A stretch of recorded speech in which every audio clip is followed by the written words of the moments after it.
Bonjour mes amis et bienvenue sur Create Your Paradise. Aujourd'hui je voulais vous parler de quitter son ancienne vie pour retourner un petit peu plus vers soi. Alors pas qu'il faille le faire forcément, je vous partage mon expérience et mon point de vue sur le sujet. Parce que ça fait maintenant... mars, avril, mai, juin, juillet... Oh non! 5e mois? Non! Le temps passe vite, c'est affolant. Ça va faire, je pensais que j'allais vous dire 3 mois, mais non, ça doit faire donc bientôt le 5e mois que je suis à Nice, donc que j'ai quitté Paris et autant vous dire un petit peu toute ma vie passée, hein, clairement, hein, je veux dire que j'ai un peu tout recommencé. Et je voulais vous faire le bilan. Alors il y a aussi quelques temps, j'ai reçu un message d'une personne que j'avais rencontrée dans des événements sur Paris, avec qui j'avais pas forcément sympathisé, enfin si, j'avais sympathisé, mais on n'avait pas approfondi le truc, et puis après je suis partie à Nice. Puis la dernière fois, elle m'a envoyé des messages vocaux, je précise, mais on s'en fiche, parce qu'elle a regardé un peu plus mes vidéos. En fait, elle était plus sur... Elle avait suivi un petit peu le début de mes vidéos à cette époque, et puis elle m'a dit, j'ai vu un changement complet dans tes vidéos, parce que j'avais pas vu ça de toi. En fait, dans les premières vidéos, il y a comme un petit peu un masque, ce qui est complètement vrai, parce que je n'osais pas être moi à 100%.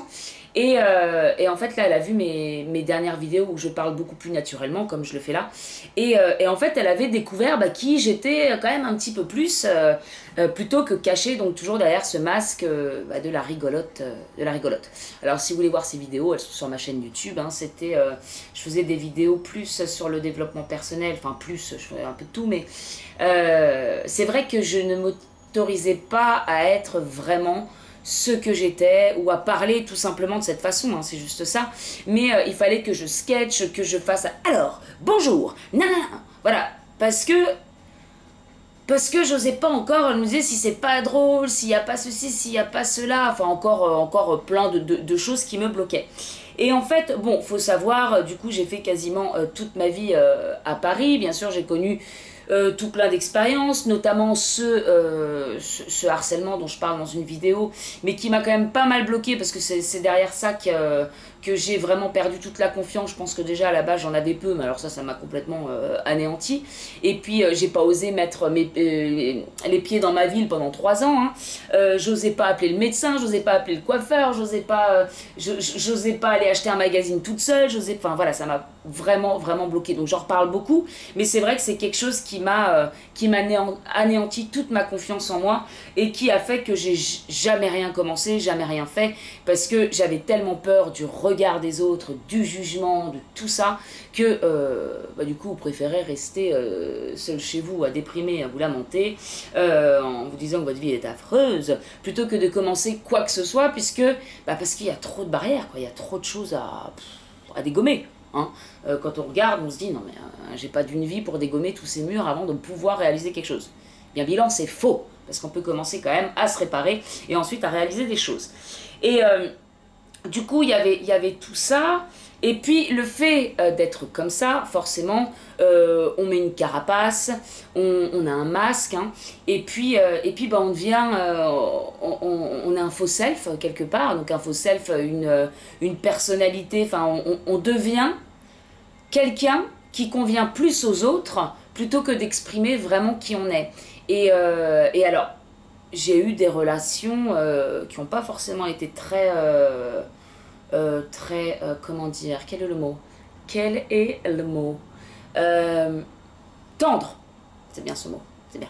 Parce que je voulais pas dire méchant, un truc comme ça. Mais bon, je m'en suis pris un peu plein la tronche quand même. Après, encore une fois, on vibre certaines choses jusqu'à ce que ce soit guéri. Donc finalement je vibrais plein de choses comme ça, que ce soit par rapport à tout ce qu'on m'avait dit, donc grosse, moche, nulle, donc forcément j'en ai fait des croyances, et je me recevais toujours ça en pleine tronche. Et puis donc les gens n'étaient pas tendres non plus, et puis j'avais... finalement, comme déjà je ne m'aimais pas, je ne m'acceptais pas, j'avais un manque de confiance terrible en moi, eh bien je suis en train de me perdre un peu. Finalement, je faisais tout, voilà, pour être acceptée et pour qu'on m'aime. Vu que je le faisais pas moi-même, eh bien, j'attendais que les autres m'aiment, etc. Ce qui veut dire quoi? Ce qui veut dire que la plupart du temps, eh bien, je n'osais jamais dire non, alors que non, je n'osais jamais dire oui. Non, c'est pas ça, Cécile, remets-toi là. Oh, purée, je vais y arriver. Quand j'avais envie de dire non, eh bien je le disais pas, je disais oui parce que je voulais plaire, je voulais qu'on m'aime. D'ailleurs ça me fait penser à la chanson que j'ai postée il y a pas longtemps, dites-moi qu'on m'aime. Et en fait j'avais tellement envie qu'on m'aime, eh bien du coup je me suis effacée pour convenir aux autres, pour convenir à une certaine image, pour qu'on m'aime par rapport à ce que les autres désiraient. Mais du coup ça fait quoi? Eh bien ça fait que les gens vous respectent plus puisque vous ne vous respectez pas. Et puis ouais, je m'en prenais quand même un peu plein la tronche et je n'osais pas, alors pas par tout le monde bien entendu, j'ai vraiment eu des bons potes etc. Mais il y avait des petits pics qui passaient qui seraient peut-être pas passés chez les autres, c'est ce que je veux dire en fait, voilà. Et du coup, bah, moins on répond à ce genre de choses, moins on se défend finalement, moins on a de répartie par rapport à ça. Eh bien, moins on se respecte, moins on s'aime, c'est un petit peu le cercle vicieux. Alors pourquoi je vous dis tout ça? C'est parce qu'en fait, quand j'ai commencé à me réparer, à guérir certaines choses, à faire les exercices dont je vous parle dans la vidéo, eh bien... j'ai commencé à devenir quelqu'un d'autre, et puis le côté aussi, enfin quelqu'un d'autre, je me suis rapprochée de moi en fait, et puis le fait que je m'intéresse à la spiritualité, en plus à un moment donné j'ai tout quitté, alors que j'avais vraiment, voilà, j'avais un bon job, j'avais un bon confort, j'avais de l'argent pour me payer les choses que je voulais, pour voyager, etc. Et puis tout d'un coup je dis stop à tout, pour me retrouver au chômage, pour faire des vidéos sur internet, qui de toute façon pour l'instant n'ont quasiment aucune vue. C'est bon, j'ai fait 20 abonnés les mecs, je quitte mon job, c'est le début du succès. Donc voilà, donc pour plein de gens c'était forcément incompréhensible. Et puis moi c'est juste qu'à l'intérieur ça résonnait tellement plus, j'arrivais plus en fait avant de partir au boulot, j'avais les larmes aux yeux en me disant mais je peux plus faire ce truc. Donc je me suis dit tu vas t'abîmer, donc autant voir ce que tu as envie de faire, et puis c'est le chemin qui est important, hein. Comme dit je crois une citation de Mike Horn, j'adore Mike Horn, qui dit quand vous avez 5% de l'idée, commencez, et les 95%, eh bien ça se fera en route, hein. Vous verrez bien ce qu'il adviendra, mais c'est vrai que c'est à partir du moment où on commence à se connaître, à se chercher, que les choses se dessinent, et aussi qu'on reprend confiance en soi, qu'on avance tout doucement, qu'on recommence à s'aimer de plus en plus, donc se respecter, et puis en fait ça fait un petit peu boule de neige. Et en fait, je crois que je suis arrivée à un moment, donc j'ai commencé à Paris, donc ce projet, donc voilà, je me lance dans les vidéos qui, forcément, pour certaines personnes, n'ont ni queue ni tête. Donc il y a beaucoup de jugements. J'ai été un petit peu cassée au début. Alors vous avez les gens qui vous parlent absolument pas de votre projet parce qu'ils sont pas du tout, enfin, je pense qu'ils savent pas quoi dire. Donc ils disent, mais qu'est-ce qu'elle fait, c'est n'importe quoi. D'autres qui peuvent être un petit peu aigris de pas le faire eux-mêmes, de ne pas oser quitter certaines choses, pour entreprendre finalement quelque chose qui pour l'instant a l'air complètement bancal. Donc il peut y avoir aussi des médisances, des commérages, plein de choses comme ça. Et puis après il y en a qui vous soutiennent. Après, après voilà, on va dire qu'il y a le quart, bref. Et en fait quand j'ai commencé à faire ça à Paris, j'avais encore tous mes blocages, j'étais en train donc de me réparer, de travailler sur moi, de faire du développement personnel, etc., etc. Et puis je suis arrivée à un point où je ressentais qu'il y avait quand même des poids, des élastiques derrière moi qui étaient en train de me freiner. J'arrivais pas... En fait, j'arrivais à faire ce genre, ces sketchs, de parler de développement personnel, etc. Mais le fait d'être moi comme je le suis là, il y avait quelque chose qui poussait vraiment à le faire, d'être de plus en plus authentique et de m'accepter tel que je suis, à pas tout le temps rigoler, parce qu'en fait j'ai quand même passé ma vie également à me faire accepter par l'humour, en disant bah voilà, si je fais rire les gens, au moins ils m'aimeront bien. Donc je me suis jamais autorisée à parler de ma tristesse ou de choses comme ça, enfin avec certaines personnes bien entendu, mais de manière générale, si on venait me voir ou si je voyais des gens, c'était pour être drôle, parce que je servais à faire le clown, à donner la bonne ambiance, à apporter ma joie de vivre, pour que les gens m'apprécient et pour qu'ils rigolent également. Mais finalement, quand je rentrais chez moi, j'étais bien triste parce que j'exprimais absolument rien d'autre que ça, sauf bien sûr avec encore une fois quelques personnes, heureusement. Mais du coup, en fait, je me sentais plus du tout à ma place et j'arrivais plus à exprimer exactement qui j'étais, parce que bah, c'est difficile aussi de changer par rapport à son entourage. Les gens vous connaissent d'une certaine façon, et puis d'un coup, vous êtes en train de vous reconstruire, vous êtes en train d'arriver vers quelqu'un d'autre, et puis, je sais pas, ça me fait l'image de, bah, vous avez accepté un petit peu tout, on pouvait vous dire des choses, et puis vous répondiez pas franchement, de peur d'être rejeté ou quoi que ce soit. Et puis d'un coup, vous changez, ça m'est arrivé d'ailleurs, mais je me suis sentie très mal à l'aise de dire, eh, oh, enfin, de commencer à poser mes limites, de commencer à ne plus accepter et à vraiment me respecter.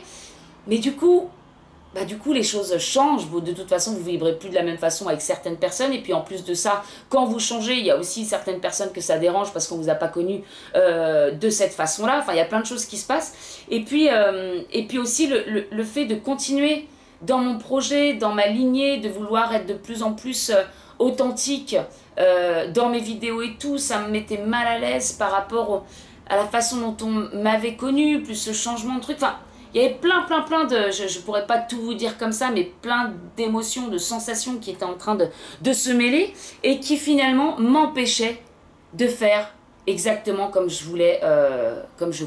Bilan, j'arrive à Nice, je me sens loin de tout, j'ai l'impression d'avoir coupé quand même avec quand même pas mal de choses, donc c'est vrai qu'il y a quand même cette phase de solitude que de toute façon je vivais depuis pas mal de temps, mais là le fait de s'installer dans une ville où on connaît pratiquement personne, on se sent forcément encore plus seul, mais quelque part, et c'est pour ça que je vous fais cette vidéo, c'est pour vous dire à quel point ça libère, mais ça libère de fou. Et en fait, je vais vous parler aussi de cette amie qui m'a envoyé ces messages-là, parce que j'ai l'impression qu'elle me confirmait un petit peu aussi ce que je pensais. Et j'avais reçu aussi un autre message d'une personne qui m'a dit « Oui, j'aime beaucoup tes nouvelles vidéos, enfin ta nouvelle façon de faire, etc. Mais ton côté un petit peu foufou me manque. » Et je l'ai toujours, hein, ce côté foufou, bien entendu. Et j'adore rire, et j'adore faire rire. Donc, et puis je pense que c'est de toute façon mon naturel d'aimer rigoler, etc. Mais en fait, il y a maintenant, je fais la balance aussi entre quand j'ai envie de faire de l'humour, et bien j'en fais, quand j'ai pas envie d'en faire, j'en fais pas. Alors qu'avant, je me forçais tout le temps à le faire, parce que c'était mon masque, hein, c'était mon masque pour me protéger de beaucoup de choses. Et voilà, et depuis que je suis à Nice, eh bien, j'ai l'impression d'avoir enfin posé ces poids, d'avoir coupé les élastiques qui me retenaient à faire certaines choses. Et en fait, certaines choses, c'est tout simplement être moi et faire vraiment ce que j'ai envie de faire, comme j'ai envie de le faire. Donc, continuer à faire de l'humour. Là, je suis en train de préparer d'ailleurs une petite vidéo complètement... la dure vie des guides. Ça s'appelle La vie des guides. Je ne l'ai pas encore sorti parce qu'il manque des trucs, c'est pas assez drôle. Mais bon, on va voir, je vais quand même le sortir parce qu'il y a des heures de travail derrière. Donc voilà, des trucs où je vais faire des montages et puis genre... Je sais qu'il faut que je termine le dernier épisode Chakra. Je vais le faire, ça prend un peu de temps, mais je l'ai contacté, il est un peu autour du monde en ce moment, il est occupé, c'est pour ça, mais je vais le faire. Donc voilà, quand j'ai envie de faire ce genre de choses, je le fais, mais quand j'ai envie aussi de faire des vidéos authentiques et parler eh bien, à cœur ouvert, maintenant, j'ose le faire parce qu'il n'y a plus rien. J'ai plus revoir des gens, enfin j'ai coupé beaucoup avec le passé, avec ma ville, avec beaucoup de relations, avec le boulot, avec tout en fait. Et ça libère beaucoup, je me sens beaucoup plus légère de cette façon-là. Donc voilà, donc pourquoi je voulais vous dire tout ça? Eh bien parce que ça parlera pas à tous, c'est clair, mais ça parlera à certaines personnes.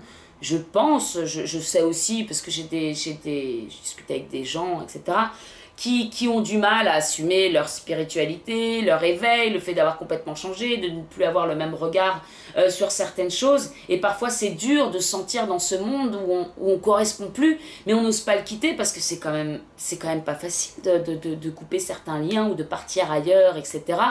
Et en même temps, ce que j'ai envie de dire donc avec cette vidéo, c'est que parfois, ça libère tellement pour redevenir soi. Parfois, c'est nécessaire. Et les gens qui vous aiment réellement tel que vous êtes à la base, eh bien, ça ne changera rien. Voilà, ça ne changera rien. Et puis après, je pense que c'est parfois nécessaire de couper ou certaines relations ou complètement changer de vie pour exprimer vraiment qui l'on est et aller dans sa direction, quoi. Voilà, c'était mon petit partage du jour et le bilan de cette installation à Nice où je suis ravie parce que j'ai l'impression de revivre. Et puis j'adore cette ville, de toute façon, elle est toute colorée. Merci Nice de m'avoir accueilli, j'en reviens à la gratitude, on remercie tout, je suis heureuse, merci à tous. Et merci à vous, bien entendu, parce que je dis merci à tout, à mes canapés, mes machines à laver, tout ça. Et puis je vous dis même pas merci à vous. Un grand merci pour votre soutien, pour vos commentaires, pour vos pouces, pour vos partages, pour tout. C'est plein d'amour et c'est adorable. So, un immense merci à vous, bien sûr, la meuf, quoi. Je dis merci à tout et puis voilà. Je vous fais de très gros bisous et je vous dis à très bientôt. Au revoir. Create your paradise, create your paradise.